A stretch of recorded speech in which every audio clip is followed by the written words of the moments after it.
Capítulo 1159. Validação. Eles não vão dar bênçãos.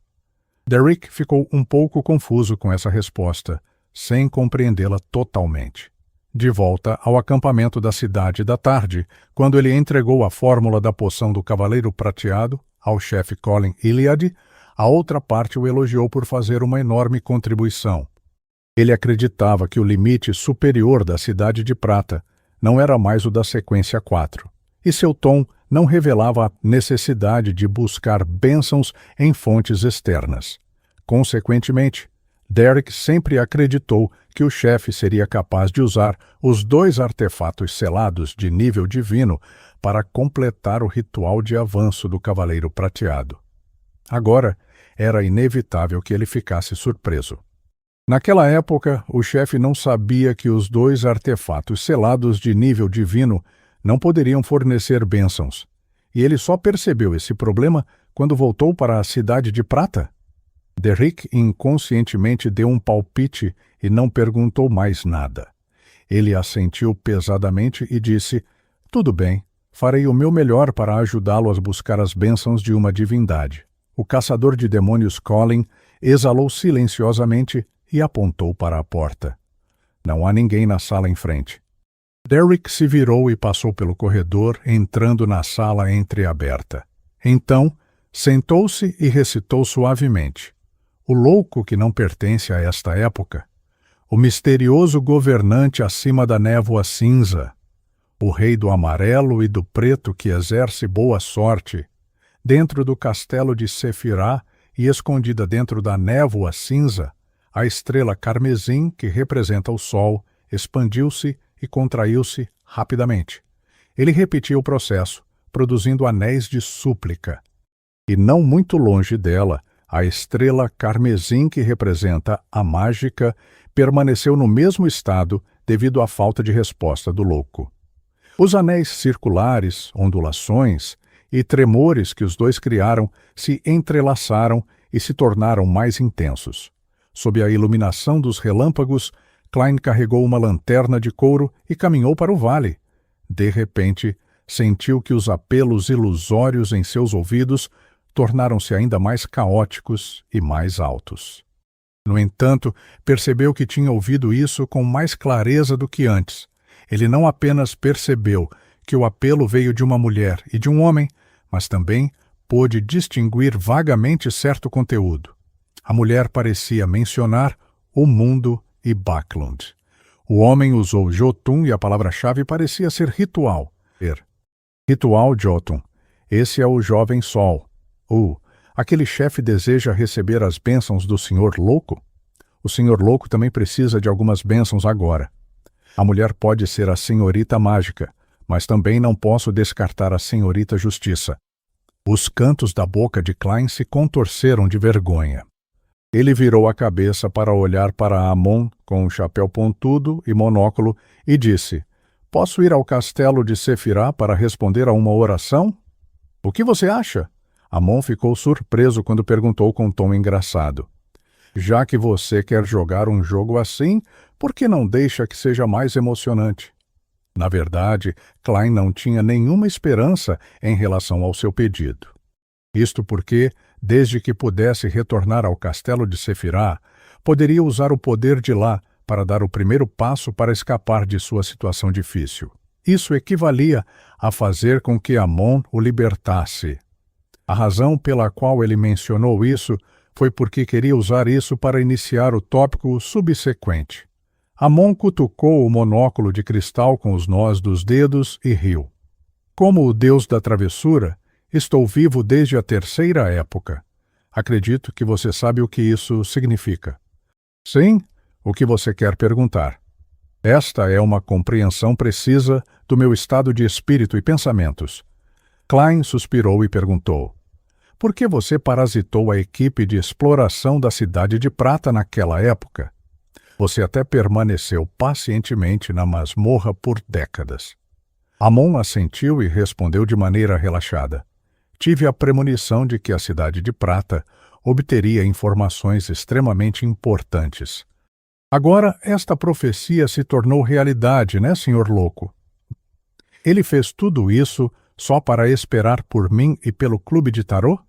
Pelo que parece, o rei dos anjos deste caminho do saqueador pode ver os distúrbios no destino causados pelo castelo de Sefirah até certo ponto. Klein nunca esperava a resposta, deixando-o momentaneamente sem saber como continuar o assunto. Após cerca de 10 segundos, ele suspirou e disse: "Você é muito paciente." Ele era um rei dos anjos que gostava de pregar peças. Ainda assim, ficou dentro de uma masmorra escura sem qualquer fonte de entretenimento por décadas. "Isso não tem nada a ver com paciência. Não tomou muito do meu tempo", respondeu Amon casualmente. "Ainda estou acostumado a usar os padrões humanos quando falo sobre uma divindade. Para Amon, que nasceu como uma criatura mítica completa, algumas décadas não são nada. Ele pode até ter mais de 3.000 anos." Klein regulou o que sabia e perguntou novamente: "A Cidade de Prata é um dos poucos lugares que persistem em acreditar em seu pai. Você não está exagerando com o que fez com a equipe de expedição?" Essa pergunta não parecia necessária, mas Klein acreditava que isso o ajudaria a entender os pensamentos e o estilo de Amon, fazendo isso para ver se havia algo que pudesse ser usado. Amon virou a cabeça e olhou para ele com o olho direito que usava monóculo. Ele disse com um sorriso indiferente: "Se não fosse pela fé deles em meu pai, a Cidade de Prata já teria sido reduzida a ruínas. De acordo com minhas observações, eles estão escondendo um segredo bastante significativo. Quanto ao que é, por causa do olhar dirigido por você e pelo enforcado, não tive a chance de investigar." Xiao. Uma criatura mítica legítima. A morte de apenas alguns humanos pode ser equivalente a pisotear algumas formigas até a morte. Ele não levaria isso a sério. A Cidade de Prata, na verdade, tem um segredo que até Amon acha que é um grande segredo. O que poderia ser? Klein cuidadosamente mudou de assunto. O anjo negro Sazrir foi realmente criado a partir da costela do seu pai? Isso era algo que Klein queria perguntar o tempo todo, mas não encontrou oportunidade de perguntar. O sorriso no rosto de Amon desapareceu quando olhou para a escuridão na frente dele. Sim, ele separou uma parte de suas características e personalidades negativas correspondentes. Usou sua costela como material para criar o anjo negro Sazrir. Se não fosse esse o caso, como poderia uma pessoa orgulhosa e arrogante como Médici obedecer à mão esquerda de Deus, o representante do céu, sem a rebelião, implicação e influência de Sazrir, mesmo que a meia-noite terra, Deus do combate e os outros reis dos anjos unissem forças, é impossível para meu pai perecer. Na verdade, o anjo negro Sazrir é o fator mais importante neste assunto. Não é de admirar que a deusa quisesse enfeitiçá-lo logo no início. Quem poderia imaginar que ele trairia a si mesmo? A especulação inicial de Klein sobre a Batalha dos Deuses foi confirmada. Ele sentiu sua poção sábio do passado digerir um pouco mais. Ele hesitou deliberadamente e adivinhou. Seu pai poderia ter previsto tal desenvolvimento? O anjo negro Sazrir também é a chave para sua ressurreição? Amon riu de repente. Você fez tantas perguntas para digerir ainda mais a poção do sábio do passado, certo? Klein fingiu suar frio e rapidamente ajustou seu estado de espírito. Eu só estou curioso.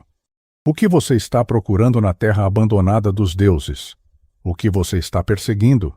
A característica de Beyonder da sequência, do caminho do saqueador que você não tem, não está aqui, nem no castelo de Sefirah. Você está tentando reviver seu pai? Amon manteve o seu sorriso e olhou para frente. Sim e não. Meu zeloso irmão já está muito perto de reviver meu pai. Provavelmente não precisa mais da minha ajuda. Adam realmente quer reviver o antigo deus do sol? Eu pensei que estava fazendo isso apenas para se tornar um sequência zero. Sem esconder nada, Klein usou o nome do líder da Ordem Eremita do Crepúsculo. Ele estava até ansioso para Adam bater em seu irmão mais novo. É claro que bater em alguém não estava de acordo com o estilo do Rei dos Anjos, do caminho do espectador. Não há necessidade de mencionar o nome dele. Ele não interferirá nos meus assuntos, nem eu interferirei nos dele. Não me dirijo a ele como Adam, porque acho que um apelido como Zeloso é muito mais adequado. Devo dizer que Médici é muito talentoso em dar apelidos. Além disso, mesmo se eu disser o nome dele, ele não seria capaz de ouvir se eu não desejasse que ele ouvisse. Nesse momento, o monóculo Amon sorriu ao expor a ideia de Klein. Depois disso, Klein não mencionou mais o anjo negro porque era óbvio que Amon não responderia. Em pouco tempo, o homem e o anjo saíram do vale e viram uma cidade silenciosa. Mais da metade dos edifícios desta cidade desabaram. O restante tinha telhados pontiagudos, como se fossem torres que levavam ao céu. Na superfície cresciam vinhas e plantas vermelho escuras, formando frutos cuja comestibilidade era desconhecida. Ao entrar na cidade, descobriu que havia caixões de pedra colocados na frente de cada casa. Dentro havia esqueletos ou cadáveres recentemente apodrecidos. Um ponto comum entre eles era que estavam muito deformados. Alguns tinham 4 pernas, outros tinham uma fenda no meio das sobrancelhas. Alguns careciam de pele, revelando diretamente sua carne. Alguns tinham os braços em volta do pescoço como rabos. Esta era originalmente uma cidade que acreditava na Fênix. Mais tarde, converteram seu alvo de fé ao meu pai, mas manteve alguns costumes relacionados à morte. O monóculo Amon avaliou casualmente o ambiente e disse: depois do cataclismo, eles foram deixados para trás na terra abandonada dos deuses.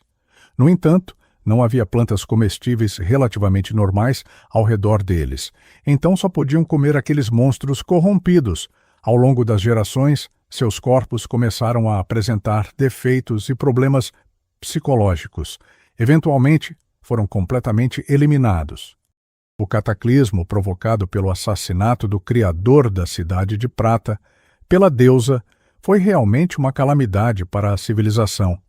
Antes disso, havia civilizações élficas, gigantes, fênixes e assim por diante. Depois disso, tudo o que resta são vestígios deles. Quando Klein pensou na cidade que havia sido engolida pela terra, suspirou.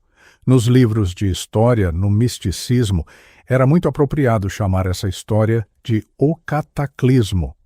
Ele parou por um momento antes de perguntar: por que estamos entrando nesta cidade em vez de contorná-la? Amon sorriu e disse: na segunda época, além de exercer o caminho da morte, a Fênix ancestral também ocupou parte do caminho do aprendiz. Algumas das decorações aqui podem se tornar uma brecha que posso aproveitar para encurtar nossa jornada até nosso destino final. A expressão de Klein escureceu imediatamente.